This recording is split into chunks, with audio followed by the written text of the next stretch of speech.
Débat du coup sur la discussion sur nos identités nord-africaines et la pluralité de nos identités. Du coup, on va parler principalement de ça, donc je vais voir sur le titre. On va parler d'identité, on va parler comment donc, échapper à l'instrumentalisation et à la stigmatisation qui tourne autour de nous en tant que Nord en France. Et on va parler de quoi d'autre ? On va parler aussi en deuxième partie de comment se réapproprier son corps, parce que c'est vrai que le corps est au centre aujourd'hui de nos combats. Mais ça, nos animatrices, Souad et Selma vont en parler un peu plus. Et je suis super contente que vous soyez là, merci beaucoup. Donc je vais vous laisser avec par le commencement de la table ronde. Et voilà.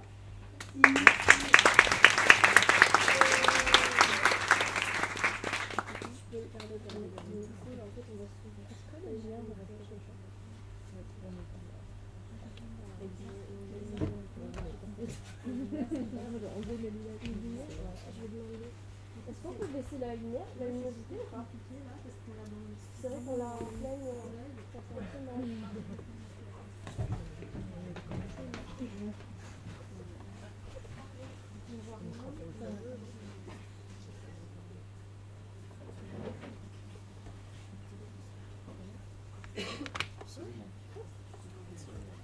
Bon bah du coup moi je m'appelle Swaj et je suis étudiante à Paris. Je suis aussi en plein développement d'un média qui n'a pas encore vu le jour mais qui le verra très bientôt. Et du coup je vais essayer de présenter ma voix. Donc, bonjour à tous, je m'appelle Selma, je suis diplômée en sciences sociales et spécialisée sur la question de l'histoire coloniale et du traitement du corps des femmes durant cette période. Et je développe une chaîne YouTube qui porte justement Selma et qui traite justement de cette thématique.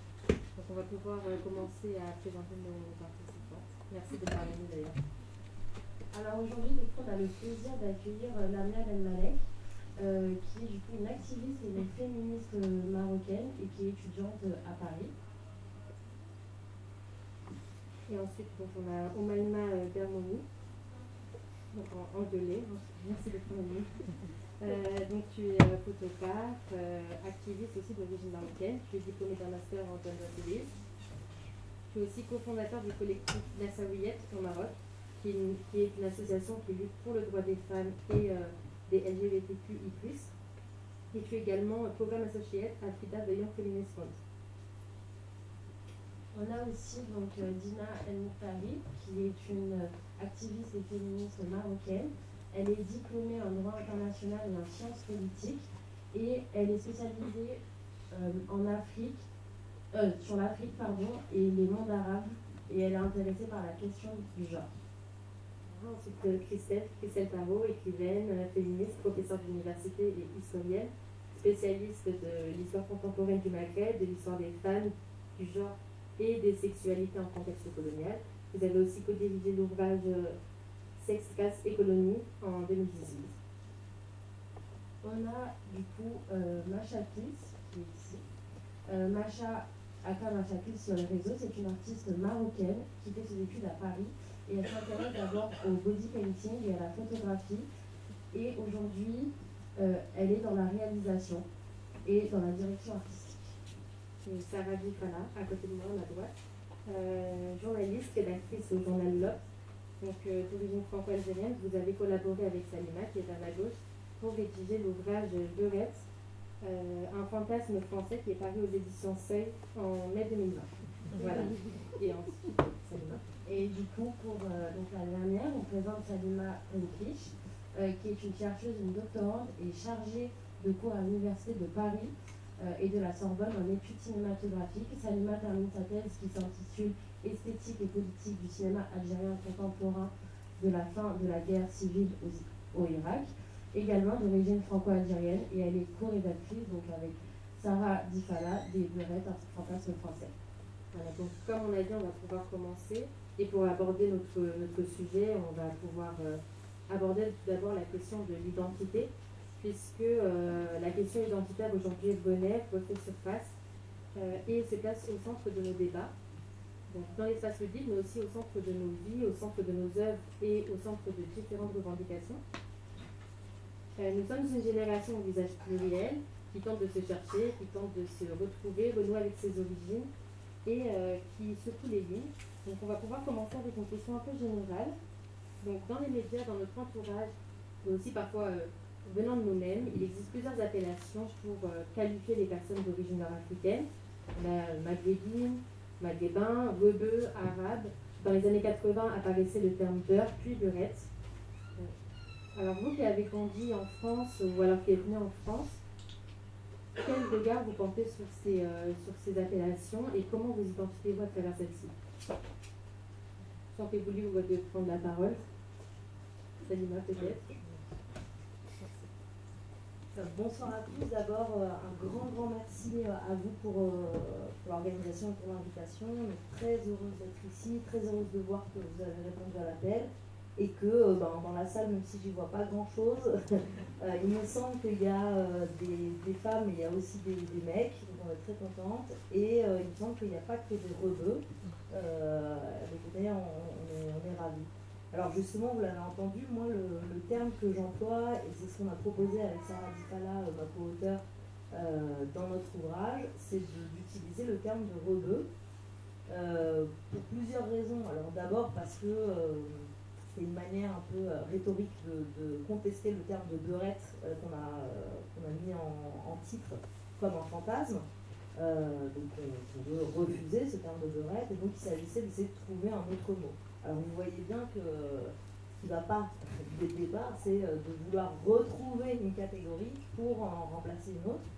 Mais malgré tout, à l'issue de notre travail d'enquête, puisque comme vous l'avez dit rapidement, notre ouvrage consiste en fait en une enquête où on est allé voir une trentaine de femmes d'origine maghrébine, qui vivent en France, qui sont nées en France, qui ont grandi en France, pour les interroger sur un certain nombre de choses, sur leur vie intime, sur leur manière de vivre le fait qu'elles étaient d'origine maghrébine. On essayait de comprendre s'il y avait des convergences dans le fait d'être justement rebeu. Et on s'est rendu compte que même si, évidemment, toutes ces femmes sont différentes les unes des autres, c'est des individus à part entière, etc., ce que vous pouvez bien imaginer, il n'empêche qu'elles subissent de la même manière certaines violences, des violences symboliques, des manières de les désigner, des manières de les soumettre à des injonctions de leur corps, mais aussi liées à leur religion, à la négation de leur culture, à la négation de leur langue, et un certain nombre de choses. Et que par ailleurs, elles partagent quand même une culture commune qui est la culture maghrébine, et qui est une culture qui est totalement disqualifiée en France, comme vous pouvez le savoir si vous êtes là. Et donc on s'est rendu compte que ça voulait dire quelque chose en fait d'être rebeu, ça voulait dire quelque chose en tout cas d'être d'origine maghrébine. Comme on considère que ces femmes elles ne sont pas maghrébines, puisqu'en fait elles ne vivent pas au Maghreb, mais qu'elles sont quand même, en tout cas pour la quasi-majorité des femmes qu'on a interrogées et pour nous-mêmes, elles sont attachées à cette culture, qu'elles connaissent plus ou moins bien, pour tout dire, mais qu'il y a quand même cet attachement. On avait envie de rendre compte de cette spécificité, et c'est pour ça qu'on a choisi le mot de rebeu, parce qu'en fait, rebeu, ça vient de Arabi en arabe, qui veut dire arabe, justement. Donc déjà, c'est une manière de rattacher aux origines. Ensuite, le terme de rebeu, il nous plaît bien parce que dit à la française, rebeu, c'est vraiment un mot français. Parce que vous avez cette manière de prononcer le R, les linguistes appellent ça palatal, c'est-à-dire, c'est pas ra, c'est pas a, c'est re, c'est un pur son français. Et le E aussi, c'est un pur son français. Donc rebeu, c'est un mot d'origine arabe et qui est totalement prononcé à la française. Et c'est comme ça que les premiers enfants d'immigrés, dans les années 70-80, première génération, les fameux beurs, en fait, eux s'appelaient des rebeux. Ils disaient, nous, on est des Arabi, on est des rebeux. Et ce terme, ensuite, il est un peu passé à la trappe. Il a été remplacé par beurre au moment de la marche pour l'égalité contre le racisme, qui a tout de suite été, comme vous le savez, appelée marche des beurs. Et donc, on a oublié ce terme de rebeu qui, là, est en train de ressortir. Donc, voilà pourquoi nous, on parle plutôt de rebeu. Pardon, je suis un peu...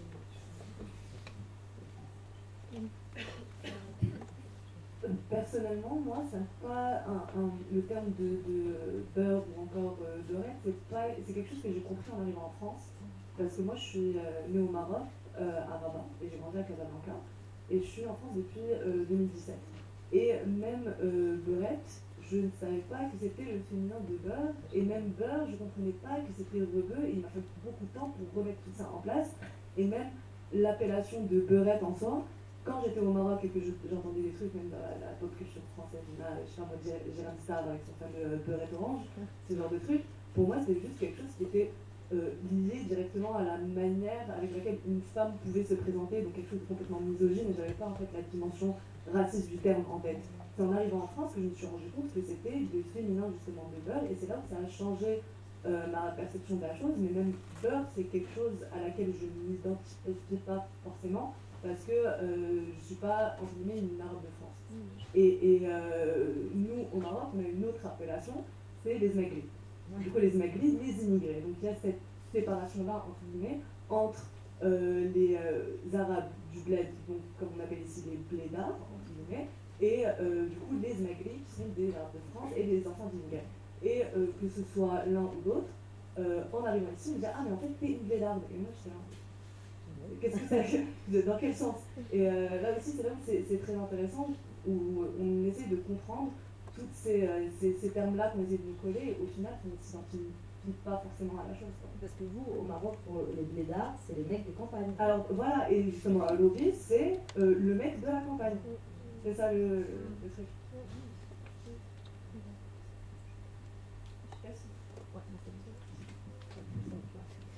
Oui, mais du coup, oui. Moi je m'identifie totalement dans ce que tu viens de dire, machin, parce que moi aussi, ça fait que 7 ans que je suis en France, enfin que 7 ans. Et que, en fait, cette question de l'identité même ne s'est pas posée avant de venir ici. Parce que, voilà, justement, je suis dans ma ville, tout le monde. On ne se pose pas cette question de tu viens d'où.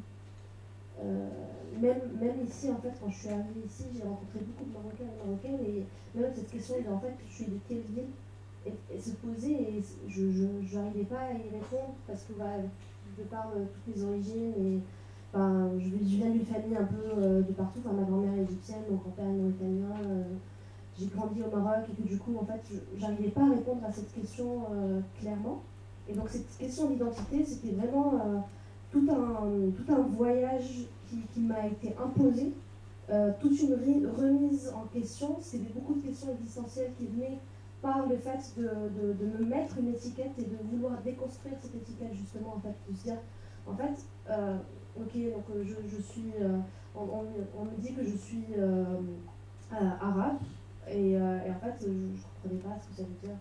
Je me disais non, en fait, je sais pas.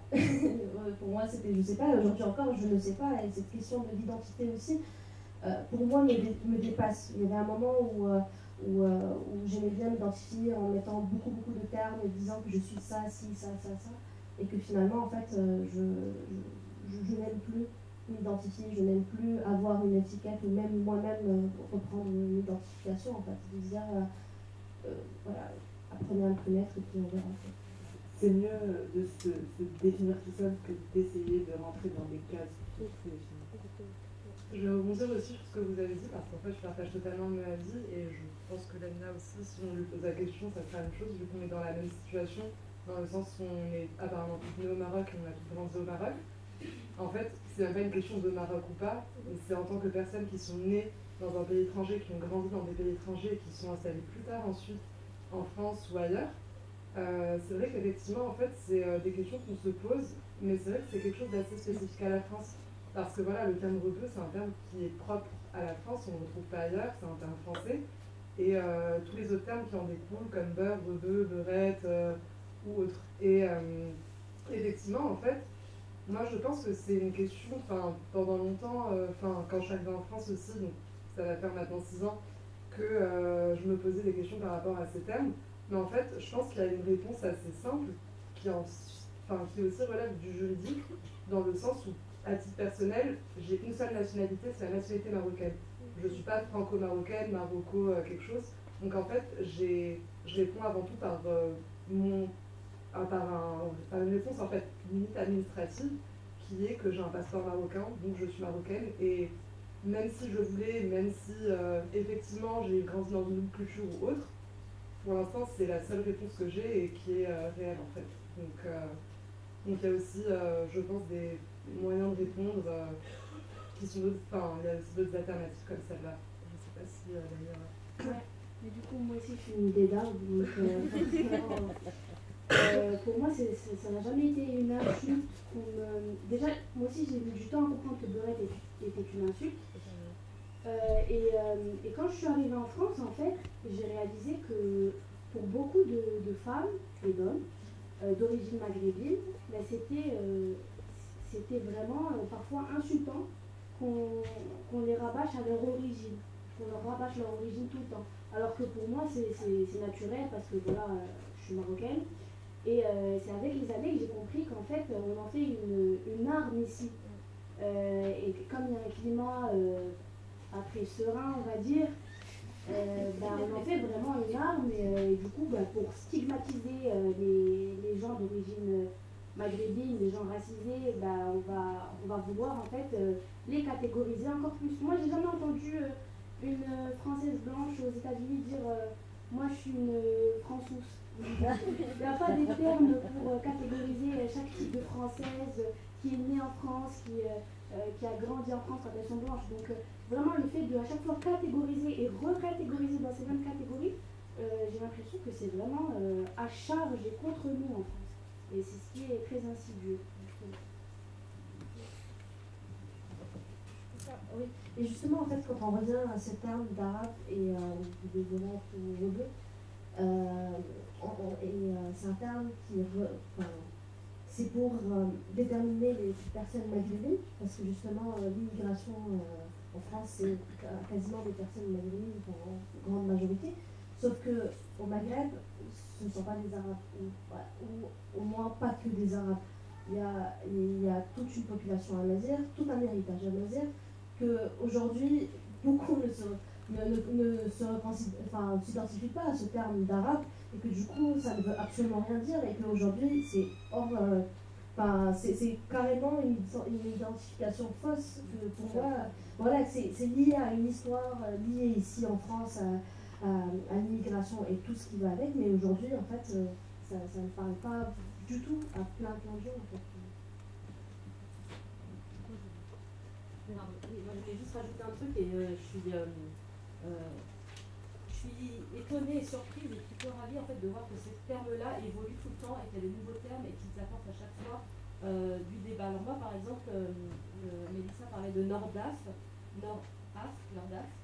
C'est une expression que moi j'ai pas connue et que je vois de plus en plus, et qui du coup dit encore autre chose sur comment on se voit, comment les autres nous voient et comment on voudrait nous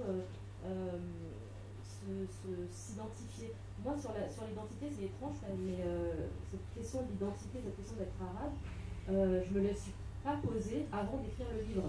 Je savais qu'on pouvait présenter des femmes d'origine, qui avaient des parents algériens, marocains ou tunisiens, comme ça, mais moi je ne me présentais jamais comme ça. Je disais que j'étais française. Et c'est seulement en commençant cette enquête et ce livre que je me suis posé la question de comment moi aussi je me définis. Et moi je suis plutôt, je trouve que c'est plutôt positif, et tous ces termes-là qui tournent les mêmes beurettes, finalement, ça, même si c'est un mot qui est péjoratif, raciste et sexiste et tout ce qu'on veut, ça apporte quand même aussi pas mal, ça nous permet d'analyser qui on est.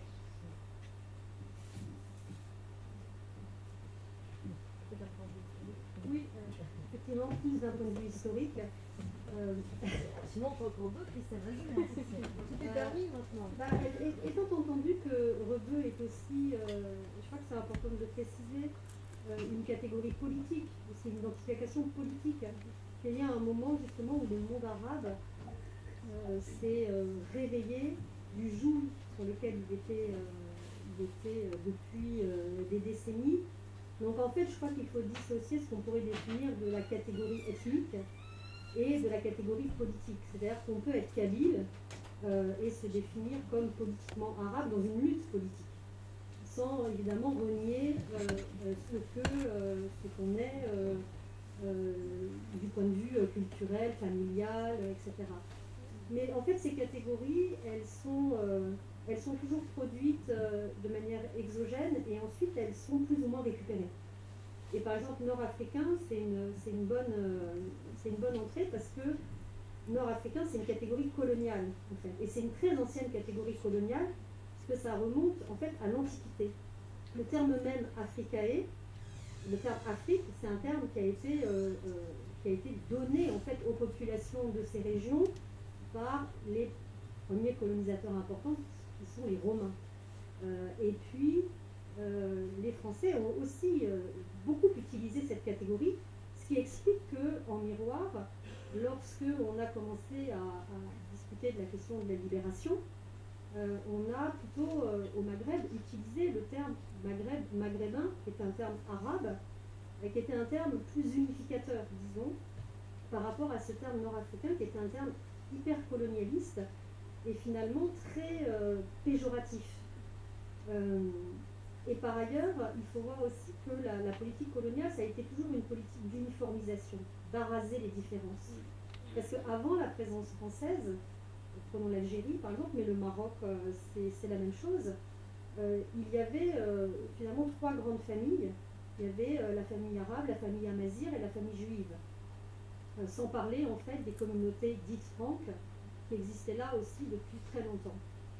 Et en fait, les gens s'appelaient comme ça, c'est-à-dire ils s'appelaient Kabyle, Chleu, ils s'appelaient Fassi, etc. Enfin, c'était des identifications qui étaient très importantes en fait, d'un point de vue individuel, mais aussi d'un point de vue collectif. Les gens se reconnaissaient comme ça. Et en fait, ça a été totalement arasé par les catégories coloniales type indigène nord-africain. Indigène nord-africain. Donc voilà. Et après, ça peut être complètement réinventé et réapproprié. Et pourquoi pas? Après tout, on peut utiliser l'arme du dominant, le retourner contre lui et faire de cette catégorie ce qu'on veut. Et ça vaut aussi pour Beurette. Il y a des femmes qui se réapproprient le mot Beurette et why not? Pourquoi pas? C'est ce que tu fais de ton identité, de la catégorie qui te représente, c'est toi qui, à partir du moment où c'est toi qui le décides, c'est tout à fait autre chose, je pense. Mais je crois que c'est bien aussi d'historiser les catégories parce qu'il faut savoir aussi de quoi on parle à l'origine et contre quoi on construit la contre-catégorie et le contre-discours, d'une certaine manière. C'est très important de le rappeler, je me permets de rebondir parce que effectivement, l'arabisation en fait dans nos pays, ça a été une volonté politique d'anéantir le colonisateur, le colon. Donc c'est pour ça que nous, dans nos pays nord-africains, nous sommes amazirs, majoritairement. Il y a même des gens qui n'ont pas de sang arabe, mais on va dire qu'on est arabe. Parce qu'il y a eu d'un élan nationaliste, pan-arabiste, cette volonté vraiment d'enterrer la présence française. C'est pour ça qu'on a revendiqué l'arabe, la langue arabe, les coutumes arabes, que quand on discute avec un arabe ou une arabe, on se rend compte qu'on a beaucoup de points communs, de souvenirs communs. Et ce qu'on perçoit actuellement qui est très intéressant, c'est justement la réappropriation de nos cultures amazighs. Et ça se voit même en France, c'est ce que j'admire aussi, c'est qu'en France, parmi les nouvelles générations en fait, d'enfants d'immigrés, les gens se réapproprient les valeurs amazighes, ils font des recherches, on essaie de décoloniser les standards de beauté arabes, Harash is beautiful, il y a plein de mouvements comme ça, et c'est super intéressant parce que du coup c'est encore politique, donc c'est une succession en fait de réponses politiques mais qui sont nécessaires. Et juste pour rebondir par rapport à Christelle, quand on dit que justement on se réapproprie certains termes pour les redéfinir et les définir nous comme on veut, bon, je ne sais pas si c'est la première, mais celle qui a eu le plus grand écho en faisant ça, c'est Lisa Boudelja avec son concept de méritocratie. Et ça, ça peut prêter à la confusion et c'est l'objectif, si je puis dire. Parce qu'elle est là justement pour ouvrir le débat et l'amener plus loin. Elle est là, elle vous dit, vous me collez des trucs sur le front que je vais reprendre et je me badigeonner avec, vous le renvoyez encore en pleine face, fois 1000 pour que vous compreniez en fait ce que vous êtes en train de dire. Et c'est ça qui est brillant, moi, dans son travail et dans ce qu'elle fait, parce qu'il ne faut pas oublier que c'est au-delà de l'image de la beurette, c'est une demoiselle avec un cerveau gigantesque et à chaque fois qu'elle ouvre la bouche, elle est capable de fermer la gueule à n'importe qui en face d'elle par rapport à ce genre de sujet, et elle a son discours qui est construit de A à Z et c'est exactement ce qu'elle fait, et c'est ça qui est d'autant plus intéressant. On l'a interrogé dans votre bouquin. Ah, ben voilà. Je veux dire, ouais, effectivement, je confirme complètement ce que tu viens de dire. On a interrogé Lisa Boudelja et c'est assez impressionnant parce qu'au début, on peut regarder naïvement ses photographies. Donc, c'est une. Elle est styliste en fait, elle fait. Ouais, elle est styliste, on peut dire. Et elle a décidé de se mettre en scène dans des photographies où elle reprend un certain nombre de clichés des Dorette. Pour les déjouer. Et par exemple, elle va reprendre cette idée que les enfants d'immigrés algériens passent leur temps avec des drapeaux, à ériger le drapeau. Donc elle se met en scène avec plein de drapeaux et de manière hyper sexualisée. C'est en plus, par ailleurs, c'est une très très belle femme. Et donc elle va jouer de ces formes qui sont attendues comme des formes de femmes arabes. Et elle va reprendre complètement les attendus sexuels des femmes arabes pour s'en jouer. Et c'est effectivement ce travail assez impressionnant parce qu'au début, quand on regarde ces photos, on se dit ouais, bon, ok, c'est pardon, mais c'est une flouf d'Instagram. Et en fait, quand on l'interroge, pas du tout. Il y a effectivement tout un discours qui est très articulé et qui est volontairement choc et volontairement provoque. Et du coup, dans votre ouvrage Sarah et Salima, vous avez eu, comme tu as dit, la chance d'interviewer plusieurs femmes d'origine maghrébine qui partagent souvent et qui expriment le sentiment d'être déchéante parfois de culture. La culture justement du coup nord-africaine et française. Et cette culture-là, ce sentiment, il peut être perçu comme une richesse et parfois comme un déchirement. Est-ce que c'est quelque chose que vous ressentez et comment est-ce que vous pouvez expliquer justement ce sentiment que beaucoup ressentent au quotidien? Je pense que d'autres catégories de population pourraient ressentir la même chose, ce tiraillement entre deux cultures, c'est être d'une double culture, forcément on est tiraillé, c'est un peu comme si on avait deux amoureux qu'on aime à 100% l'un et l'autre, mais qu'on a l'impression de ne pas réussir à vraiment faire histoire avec l'un et l'autre vraiment entièrement. Donc, oui, non, ça répond à notre problème. Oui, c'est vrai. La différence peut-être avec d'autres groupes d'origine différente, c'est que la culture maghrébine est une culture qui est dévalorisée, elle est plutôt dévalorisée dans l'espace public, elle n'est pas assez, comme on raconte tout à l'heure, il y a assez peu d'artistes maghrébins, il y en a évidemment quand on cherche, mais c'est pas ceux qu'on va voir. Enfin, nous on n'a pas grandi avec des modèles très très forts de personnes qui nous ressemblaient. Donc ce qui est difficile, c'est qu'on va pas pouvoir en fait tirer richesse de cet héritage culturel. On va plutôt le nier, plutôt le cacher. En tout cas, moi c'est ce qui m'est arrivé et c'est ce qui est arrivé à beaucoup de femmes qu'on a interrogées. Et cette culture-là, elle va plus poser problème que être une richesse. Et quand on arrive ensuite à un certain âge, et moi c'est ce qui m'est arrivé, c'est qu'on se dit d'un coup, mais en fait,